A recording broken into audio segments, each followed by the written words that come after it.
Rubio. Thank you. One of the new complications many of these countries in Central America are facing now is this surge in Cuban migrants who have figured out you can take an airplane to Central America, and now some of these countries are basically demanding that they be allowed to continue their transit here. The argument they're making is these people don't really want to live here. They're just coming through here to get to Cuba, to get to the United States from Cuba. Can you describe, first of all, the strains that this is placing on these countries, beyond just the Northern Triangle countries, the strains that this is placing on Central America? Is this not a very serious and growing problem that shows no sign of abatement? Yes, sir, Senator. I think it is a very serious problem. It is most acutely felt in Costa Rica and Panama.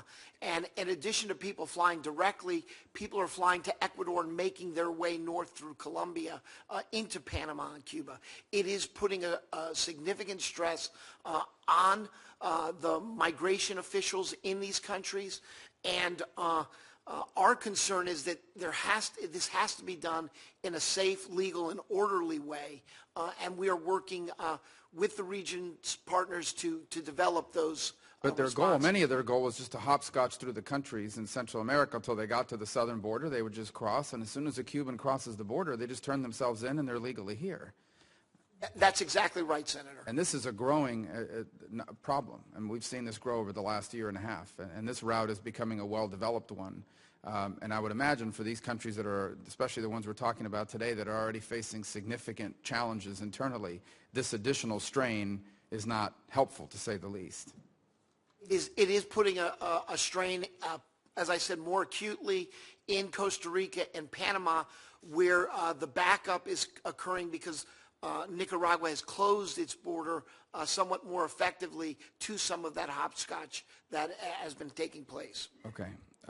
Now, switching back to this particular topic, there's been a lot of comparison done between what we're trying to do here and Plan Colombia. It was nearly a failed state when the United States got involved, but I would argue that there are some very significant differences between Plan Colombia and what the challenges that we're facing here now. When Plan Colombia came about, it was successful because it had the full support of the entire political spectrum in that nation. They knew absolutely that it needed to be done, and unfortunately, we don't have that yet in the Northern Triangle, or in Mexico for that matter. Plan Colombia also started out with security. It was the #1 obligation there. They knew that they needed to deal with security first. Without security, none of these other things would matter if you didn't have a secure environment first. So you had two things: strong leadership from President Uribe and others, combined with this emphasis on security first. And only after the security happened were the economic developments and some of the other things that needed to be done possible. And so if you look at the violence levels that increasingly grow and are incredibly high, you have tens of thousands of people being killed. What exactly does this deal do to help improve the security, and is it being prioritized on security first? Senator, thank you for those observations. It is true that security is a critical component of our approach to Central America. From 2011 to 2014-15, we invested a significant amount of money in security efforts. And as invested in what, for example? What are the security efforts? In community policing models, in professionalization of the police authorities, in improving their ability to interdict drug flows through the region. But what we found is, and why we've pivoted, is that we needed to balance these investments and to put some more money into prosperity and into governance. Together, we think a more balanced approach that maintains the security investments, but then brings along these additional investments in governance and in economic prosperity, we think will give us a better chance of success over the longer term in helping these countries pursue their own plan, which is the Alliance for Prosperity. And, sir, I believe that that is a historic change in the region, that the leaders of these countries realize that they can't go this alone, that they've got to work together on a common set of principles in how to address the challenges their countries are facing. Well, I understand the balanced approach. My only question is whether enough emphasis is still on the security aspect of it, because the truth of the matter is that I understand there's a prosperity crisis in that region that needs to be addressed. But my argument is you're not really going to be able to address it as long as you have the amount of money being spent and invested by these criminal organizations, which in many cases are much better funded, better paid, better equipped, better armed than the police agencies we're trying to empower. When you talk about security, are you saying we are only working with police departments? Have their investments been made in the military? Because these countries don't have the luxury of picking or choosing which agencies are going to get involved in confronting. In the case of Colombia, their military played a significant role in taking on these trafficking rings. They do so as, in fact, some of the most effective anti-drug initiatives, anti-criminality initiatives in Mexico are being conducted, for example, by the Mexican Navy, even inland. So where are we investing the security funds? Are we prohibited from investing funds in their military apparatus? Our security investments help both police and the militaries in the region, helping professionalize the militaries to deal with the external drug trafficking routes that go through their countries, but also helping professionalize and improving civilian military components. I'm sorry, civilian police components. Well, what if, for example, the court systems? Have we invested in improving their criminal justice systems, their courts, their ability to prosecute and bring people to justice? We have indeed. And in fact, the very public corruption cases that took place last year that brought down the president, the vice president, and half of his cabinet were done because of the investments that we have been making over years into the prosecutor's office, into the forensics lab, into the justice sector, the high-impact court, for example, that's going to hear these trials. And so I think we do see signs of success as it relates to justice sector strengthening. Clearly, much more needs to be done, but I think that we can share some of the credit in the successful outcome. One more question. This is probably for the State Department. What about extradition? What is the state of affairs with the ability to extradite kingpins and large figures in their organized crime? I particularly want to single out Honduras, which has made a significant progress over the last few years. They have extradited a number of kingpins. I think the number is now between 8 and 13 high-level people that they've helped us detain and then extradited to the United States. Last question. Is this money we're spending, is this budget assistance? Are we basically using it to help them fund their existing budget, or are we only spending money on new programs with specific purposes? It is the latter. We don't do budget support in Central America, and so our funding goes through implementing partners. Although we co-design with our partners in government, they don't manage the money on the U.S. government's behalf. Thank you. Before turning to Senator Menendez, as my first interview, thank you, sir. Senator Rubio. Thank you. You were both here and you heard the testimony. I think the number was that about 30% of the funds are being spent on security and another 40% on prosperity. I by no means want to diminish the importance of creating economic growth and stability for purposes of turning the corner. My argument is, and has been, that when you look at other places where these sorts of activities have been effective, such as in Colombia, it involved at the beginning especially a significant investment on the front end in the security aspect of this, that until you were able to confront the causes of insecurity, in this case these criminal organizations which are highly organized. This is not just street-level crime. We're talking about highly organized drug trafficking organizations, that until you were able to confront and defeat that the way the cartels were defeated in Colombia, the other aspects, including prosperity, become more difficult. And so I'd ask you both to comment, when you look at the current levels of funding and how the program is currently structured, is it doing enough on the security end to lead us into where we want to be with regards to these countries? I share your concern, Senator Rubio, that perhaps we may be putting the cart before the horse. It's not that the entire country, particular country that we are talking about, has to be pacified before we can begin with economic growth projects. It can be done piecemeal, perhaps sector by sector, a geographic sector in a country. But I do believe that there are important lessons to learn from Plan Colombia. The situations are not analogous, but there are important truths that we should take advantage of. And one of those is that what President Uribe did in terms of the central element of pacifying communities was government presence.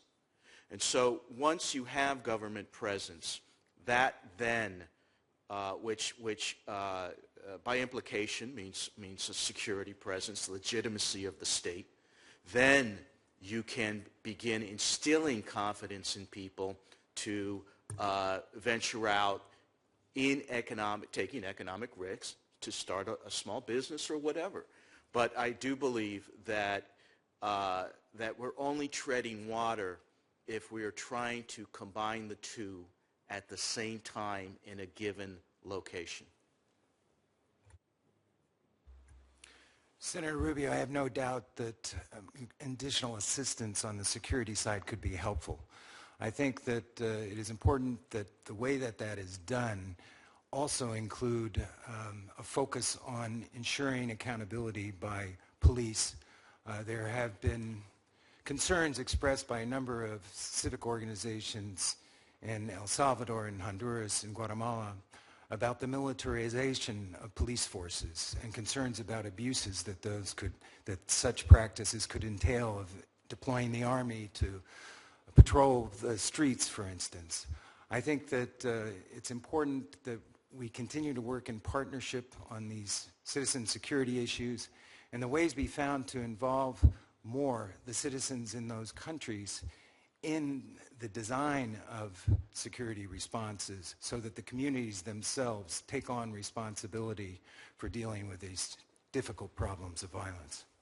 Again, I know they're not perfectly analogous, but if you look at the success in Colombia, one of the things that was present there was a widespread and deep commitment on the part of its government leaders to confront this and turn the corner.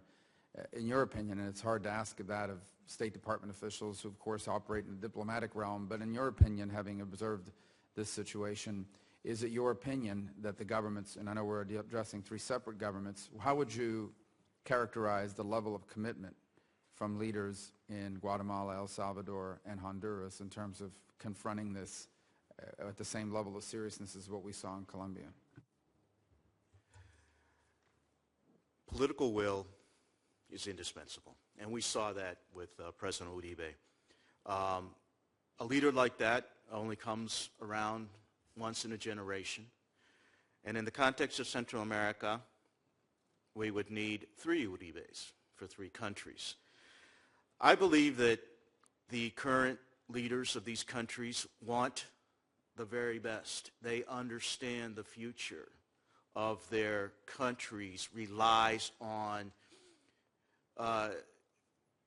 drawing foreign investment and integrating into the world economy. This is where I believe the United States can play a very key role in supporting the current presidents of Central America.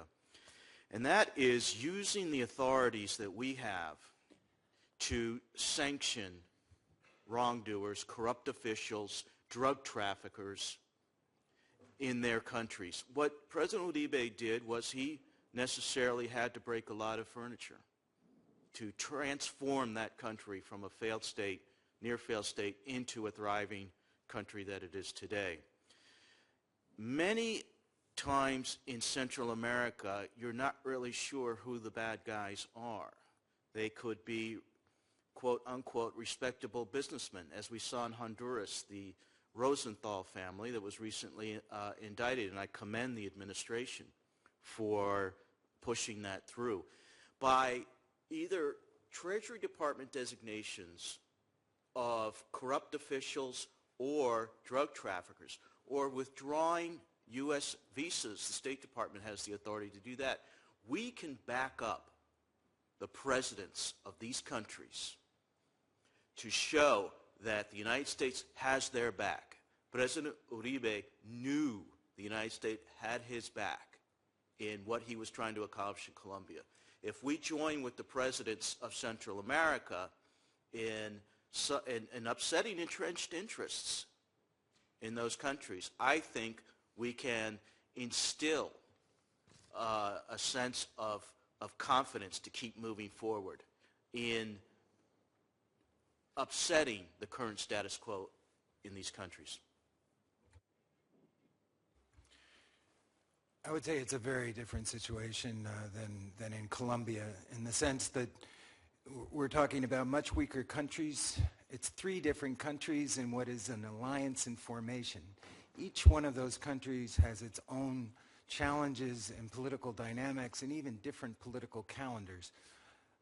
But I would say that this question of political will is absolutely key. And I agree that it's extremely important that the United States use its influence to encourage the development of stronger political will to confront these challenges, because some of these challenges are deeply embedded in the political system in those countries. The extent of corruption, the way in which political finance operates, which is another key question where I think there needs to be progress in coming years, because the lack of transparency that exists across the board makes it very difficult to know who is sitting across the table from you.